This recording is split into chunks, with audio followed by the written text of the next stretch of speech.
Hello my friends, let's talk about Ghost in the Shell, the original 1989 manga series. The story that in the future would appear as an anime series on Adult Swim, the Toonami lineup, and firmly situate the already philosophically curious SocraTetris back in his middle school days as a lifelong lover of anime.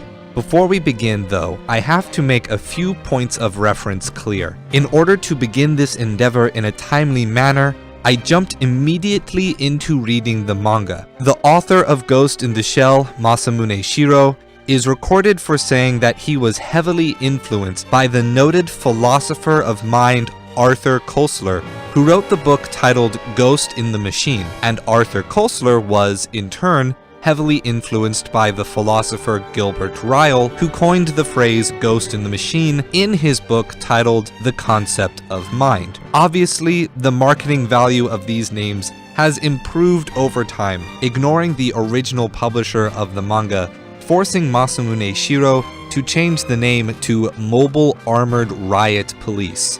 Though, to be fair, Kokaku Dotai sounds a lot better in Japanese than it does translated into English. But ideally, I would have been able to read both of these works before beginning.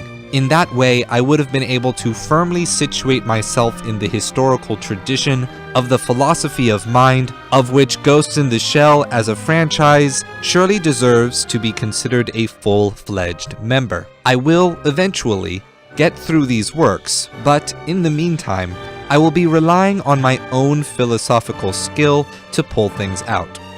Upon starting the manga, a few things stood out to me above the others. First was an absolutely saturated color design. Each chapter of the volume started with what is today an abnormal number of colored pages. This story used dominant color hues that were just shy of becoming monochromatic, and were used to set an emotional tone for each section of the story. Second was how different Major Motoko Kusanagi was in this manga than my entire impression of her in other works. The Major in the manga is feisty and boisterous, resistant to authority, and at times downright childish. However, those aspects of her character that survived into other works, namely the calm and confident attitude she has toward completing her missions and doing her job, and the complete freedom and dominance she displays over her own sexuality, reinforce that my initial impressions of Major Kusanagi are alive and well in the original source. What was initially shocking when it came to looking at Ghost in the Shell as a philosophical work was how the manga started out as a critique of communism, not so much as a formal critique, but presenting it as a system that in this world has already devolved into a tyrannical, totalitarian control over people, labor, and profits, under the guise of fairness and equality. The false image of fairness and equality is itself presented as capitalistic structure and sentiments, all that being just in the first colored pages of the first volume. And in later chapters, capitalism and its more straightforward tyrannical totalitarian control over people, labor, and profits is presented as not even needing a guise of fairness and equality by having a company which creates full-body prosthetics and biomechanical androids for sale, presented with a CEO that uses an archaic, machine-like casing for his ghost, amidst actions which are violently dehumanizing to his employees. The message in this juxtaposition is pretty clear. Both communist economies and capitalist economies are, at their logical conclusion, directly dehumanizing and therefore ethical failures. Surprisingly, this early model cyborg CEO will be presented in future iterations of Ghost in the Shell in a variety of different lights. Not always the horrible criminal light that we see here. These economic issues, however, are not the main front of the philosophy, of course. Rather, it creates a backup of dehumanization meant to put the reader in the mindset necessary to begin questioning issues on the nature of consciousness, mind-body paradox and dysphoria, as well as the human soul. Ghost in the Shell starts with a very novel premise. The part of the brain which rests consciousness as a whole has been isolated, and technology has developed such that every other aspect of the human body and brain can be replaced accurately except the one special part of the mind. And society as a whole has dubbed this part the ghost. The same whole-body prosthetics are used for creating androids that will always pass the Turing test, and as such, the possession of a ghost determines whether or not you are considered a person with rights. What is particularly unsettling, though, is the uncanny way in which the ghost is actually talked about. At one point, Motoko says the line, "That's what my ghost is telling me." While it may seem like a throwaway 80s anime line, what it implies is that Motoko is having two experiences of consciousness, one for the ghost and one for the cyberbrain that surrounds it. In another chapter, Motoko is acting as a legal witness to the process of someone getting a new full-body prosthetic. They talk about how if the person were to roll over in their sleep, the ghost would completely disconnect, which is weird because supposedly it can stay connected during all the action sequences without issue. They also mention that, luckily, people with these prosthetics and androids never toss in their sleep, so the disconnecting problem is a non-issue. At the end of this chapter, Motoko and the doctor get lunch at a cafe where Motoko casually jokes about how they may not actually have ghosts because they've never actually seen their own gray matter and just have to rely on others telling them that they do.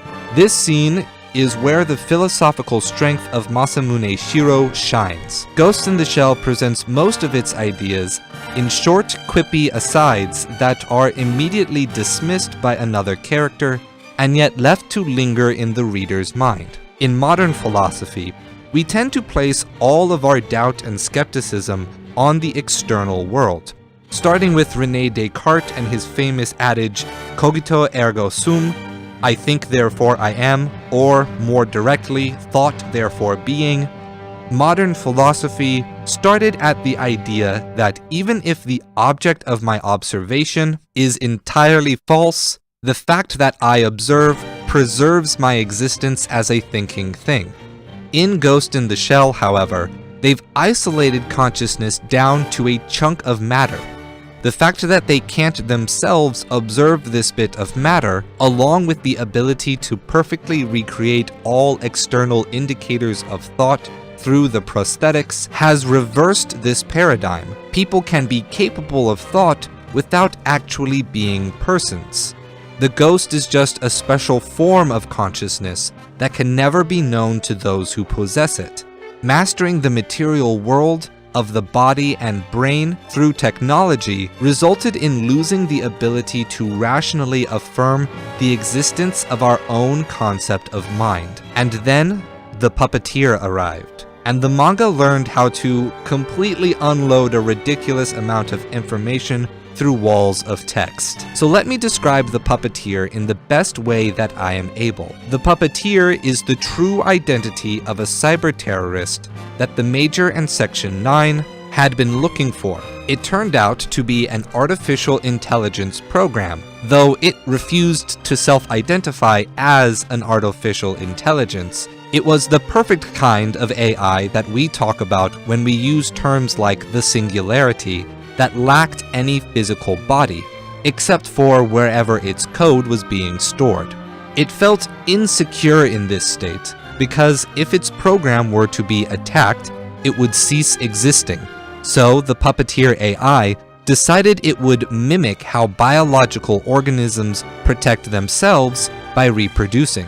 It started making copies of itself and storing itself on anything with an internet connection, which got Section 9's attention because doing so looked like a massive cyber-terrorism campaign. The puppeteer then realized a fatal flaw in its plan. Even though it was making copies, they were exact copies of the original.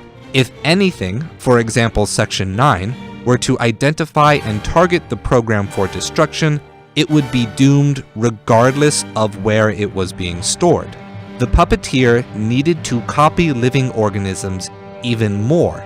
It needed diversity. Living organisms change and diversify when we reproduce. Change allows the species as a whole to survive, because the ones who change in the right way will be suited for reproduction in that environment. The puppeteer may be safe in the current environment of the internet, but were that to change, it would simply perish. The puppeteer couldn't diversify on its own, so it needed another natural process to mimic what would get it there: complexity. The two sides of evolution are survival and reproduction. If you can do one of those two things better, then your hope of getting more of the other one increases. To improve survival, single-celled organisms began to attach with others and become multi-celled organisms. As a multi-celled organism, even if a part of you is killed, you survive. The concept of the unitary organism has extended beyond any single cell,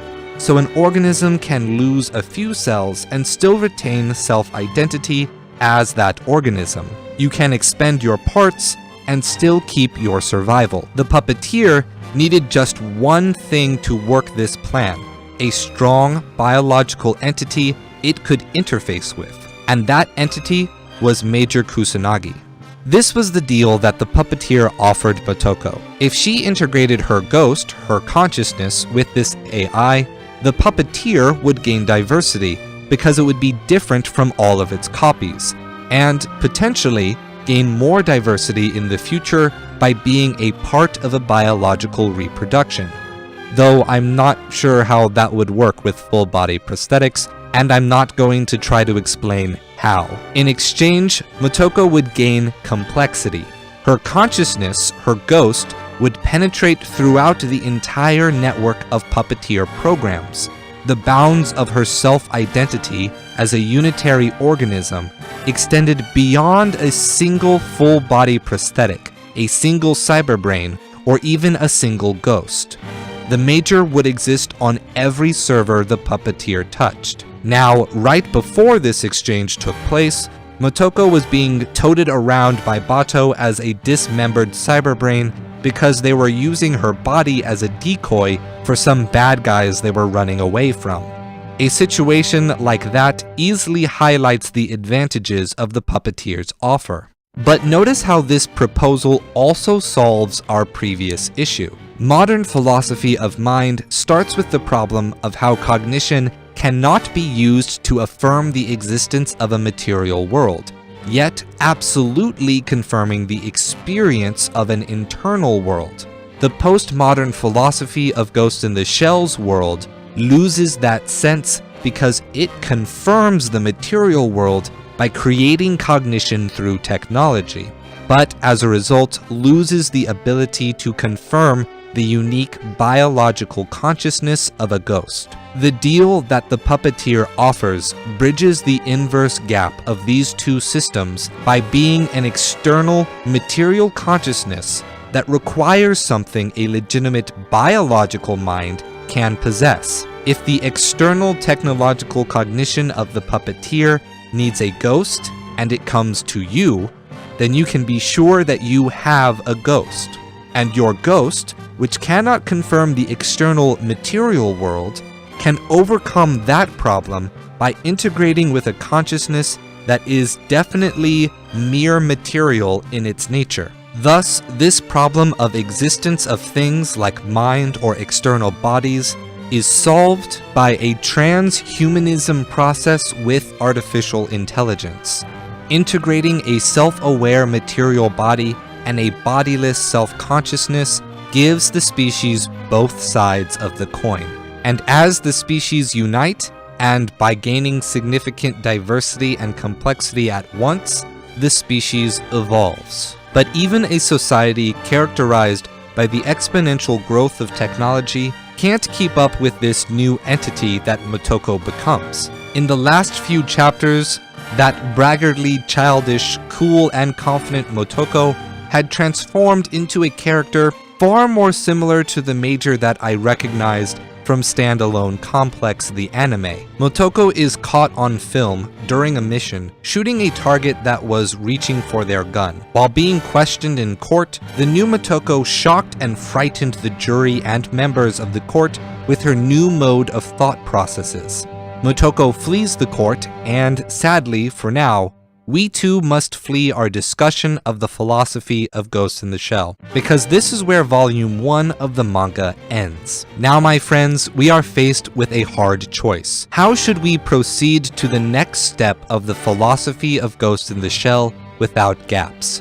Chronologically, with the manga's release, where volume 2 precedes volume 1.5, or narrative order, where 1.5 precedes the events of Volume 2. So in the comments below, make your preferences known and vote for which volume will be next in this series. If you enjoyed the video, don't forget to subscribe so you don't miss the next one, and share the video with your friends. I don't pay anyone to advertise the channel, so the only way we can grow is with your help. Thank you for watching, and as always, stay true.